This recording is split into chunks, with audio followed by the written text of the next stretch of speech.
Cher public, nous vous invitons à prendre place confortablement et à fermer la sonnerie de votre téléphone cellulaire.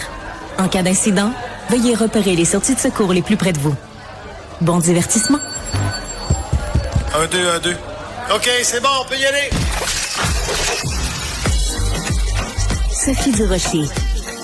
Elle met en scène les arts, la culture et la société. Une représentation pas comme les autres. Sophie Durocher.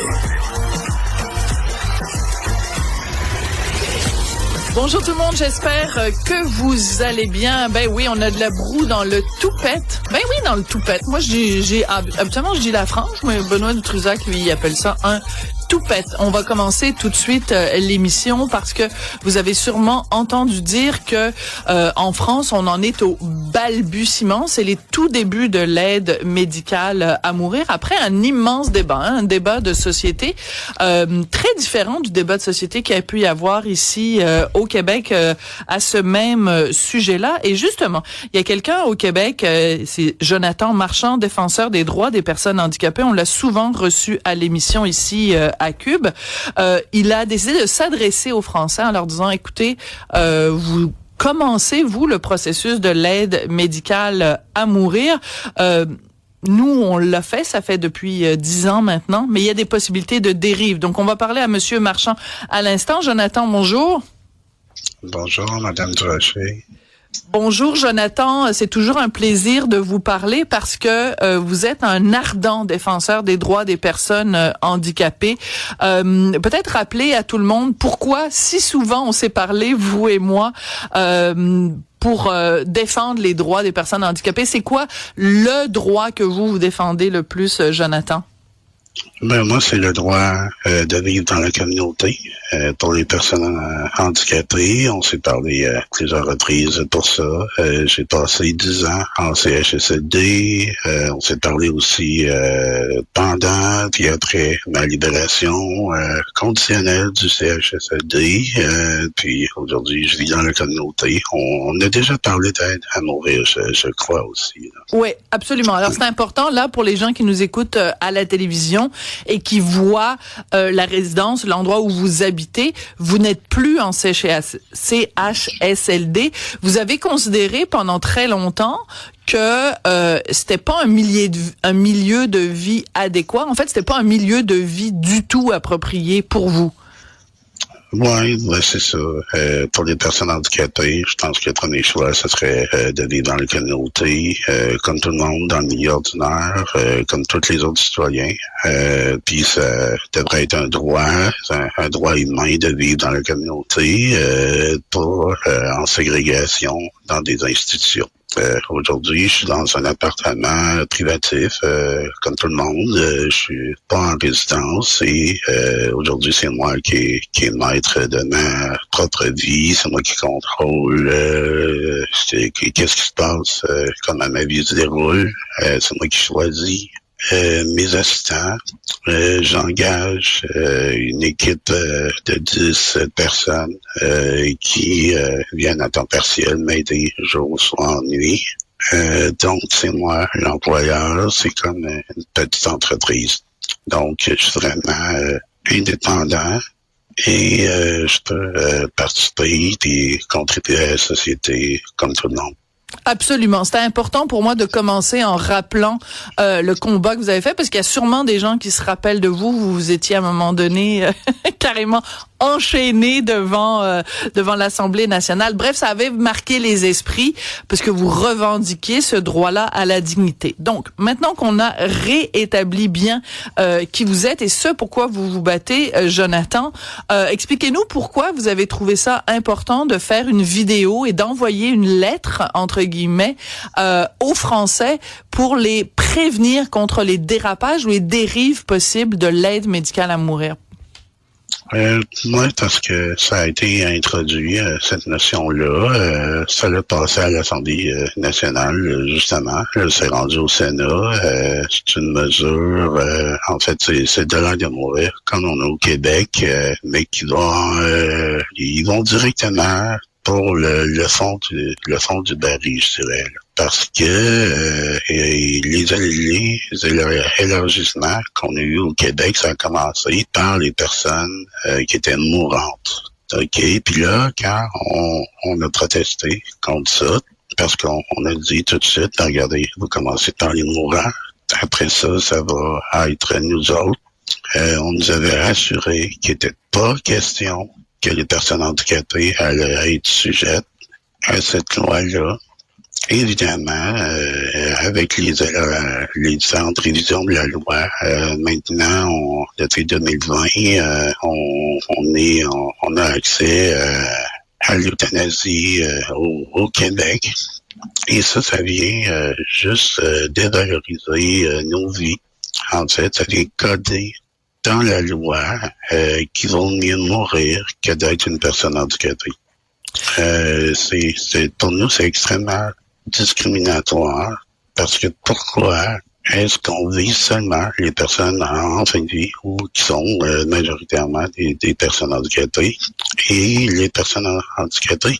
Si c'est bon pour nous autres, ça devrait être bon pour le reste de la société. Donc, ouais.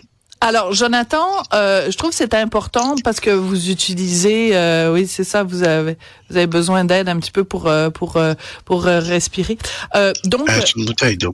Ah, c'est une bouteille d'eau. Ah, excusez-moi. Bon, regardez, de quoi Ismaël Durocher, elle a pas le bon tuyau à la bonne place. Donc, excusez-moi, Jonathan. Donc, ce que je veux dire, c'est que vous dites que dans le fond, c'est l'aide médicale à mourir, un petit peu la façon dont je lis votre texte. Vous percevez, vous, l'aide médicale à mourir un petit peu comme une façon de se débarrasser des personnes handicapées. Vous y voyez du capacitisme. Ça, c'est la discrimination, comme par exemple le racisme, discrimination selon la race. Le capacitisme, discrimination selon les capacités physiques, mais vous dites aussi que comme société au Québec, on a beaucoup plus misé sur l'aide à mourir que sur l'aide à vivre. Autrement dit, si quelqu'un veut se suicider, on va faire tout ce qui est en notre pouvoir pour faire de la prévention, mais les personnes handicapées, on va dire si ça tente de te suicider, viens-t'en, on va t'aider, ça va être disponible 24 heures sur 24. Est-ce que c'est pas un peu caricatural votre façon de présenter l'aide médicale à mourir? Non? Tout à fait. Non, pas du tout. En fait, depuis les années 50, en fait, la communauté au Québec des personnes handicapées n'a jamais eu la chance de pouvoir s'émanciper, de pouvoir quitter les institutions. Nous, largement, on est encore dans le garde-robe, on est encore dans la grande noirceur sous le règne de Duplessis. On n'a pas les outils pour pouvoir vivre dans la communauté comme vous tous. On n'en fait pas partie. On reste en ségrégation. Puis il n'y a aucun plan du gouvernement pour changer ça. Moi, je suis un survivant de ce système-là. Mon but, le but à notre groupe Coop Assis, c'est vraiment d'émanciper notre communauté à travers ce qu'on appelle l'assistance personnelle autodirigée. C'est des mesures qui ont été mises en place dans d'autres endroits dans le monde depuis 30-40 ans, mais au Québec, ça s'est jamais fait. Donc, on est extrêmement en arrière sur ces questions-là, puis c'est rendu existentiel pour nous. C'est-à-dire, avec toutes les mesures qui ont été mises en place, tout est mis en place à travers l'euthanasie, à travers la promotion des institutions, pour qu'on assiste à un déclin terminal de notre communauté. Donc, tu sais qu'on n'ait jamais eu la chance de pouvoir être libre, puis participer à la société, d'être visible, puis de pouvoir contribuer comme tout le monde. Ça a des effets extrêmement pervers. Puis aujourd'hui, on le voit. Puis les discours, tu sais on appelle à notre mort ouvertement, comme les Luc Ferrandez et Nathalie Normando de ce monde. Ben c'est des discours qui vont devenir de plus en plus normalisé, commun. Puis, tu sais, nous autres, on va pas se laisser effacer comme ça. Là. À un moment donné, il faut qu'on ait un espace, une place dans votre société. Mais tout ce qu'on se fait dire, c'est que par le gouvernement, c'est qu'on veut pas de vous autres. Allez dans vos maisons des aînés, puis si vous n'êtes pas content, ben allez vous faire euthanasier. C'est comme ça que ça marche au Québec. C'est notre réalité. Ouais, vous faites partie des gens qui ont été extrêmement choqués par les propos de Luc Ferrandez en particulier. Vous en avez parlé d'ailleurs sur votre page Facebook le 18 mai. On rappelle que Luc Ferrandez, en discussion avec Nathalie Normando au 98.5 FM, évoquait la possibilité quand quelqu'un, un enfant en particulier, est vraiment atteint d'un handicap très handicapant, de recourir à l'aide médicale à mourir, soit un comité de sages ou des membres de la famille qui pourraient décider ça. Qu'est-ce qui vous a choqué là-dedans? Pourquoi vous avez réagi aussi fortement aux propos de M. Ferrandez? Parce que je pense qu'au Québec, c'est la première fois que j'entends des propos comme ça sur la place publique. D'habitude, le monde se garde une petite gêne, mais tu sais, d'appeler ouvertement à notre disparition comme ça, en tout cas une partie de notre communauté, puis à déshumaniser complètement une partie de notre communauté. Regardez, ça n'a pas sa place, là. C'est haineux, ça devrait pas être, puis c'est clair que ça peut pas être toléré, puis on a le droit de réplique, puis on a répliqué, Ferrandez a eu une petite ses droits de la part de Cogeco, mais il s'en tire indemne, mais c'est un convaincu, là. Le gars, il croit vraiment dans ses propos, il s'est pas excusé sur le fond. Puis ça met un visage sur le type de discrimination qu'on fait face au Québec.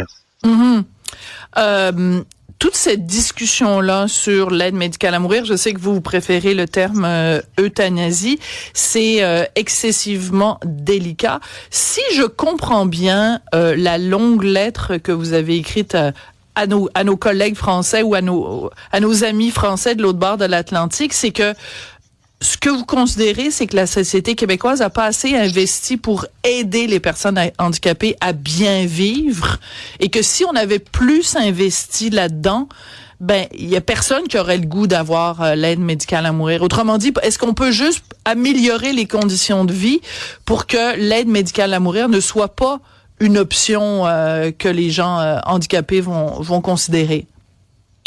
Ben, c'est sûr que c'est très dur de revenir en arrière. Une fois qu'on ouvre ça, comme on a vu, ça va s'élargir constamment. Là, c'est nous autres.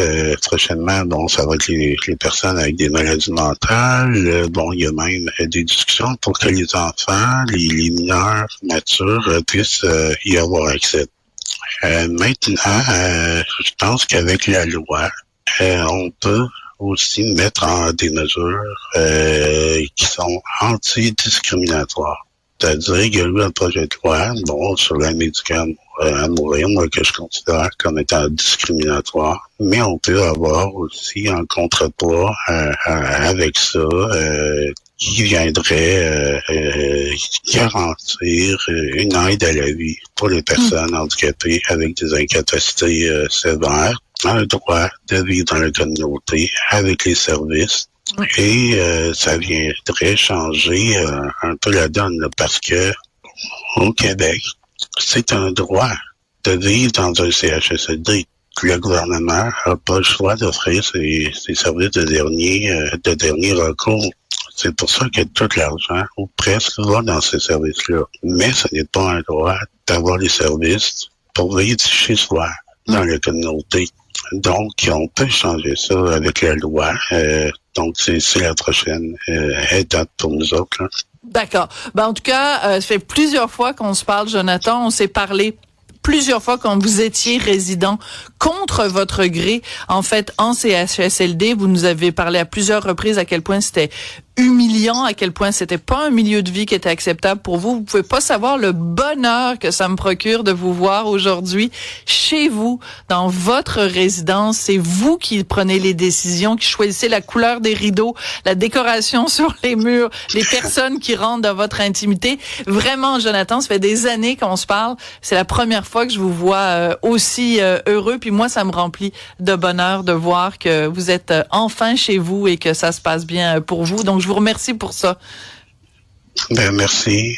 Puis, c'est ça, mon but, c'est d'ouvrir la porte pour les autres aussi. Absolument. Ouais, c'est ça. Ça a tout le temps été un projet collectif. Absolument. Le gouvernement n'a jamais compris ça, mais oui, ça, on va y arriver. Ben, le gouvernement l'a peut-être pas compris, mais nous, on l'a compris. Vous l'avez toujours expliqué clairement que vous vous battiez pas juste pour vous, mais pour l'ensemble de la communauté des personnes handicapées. Merci beaucoup, Jonathan Marchand. Bon courage pour la suite. Ben, merci. Merci.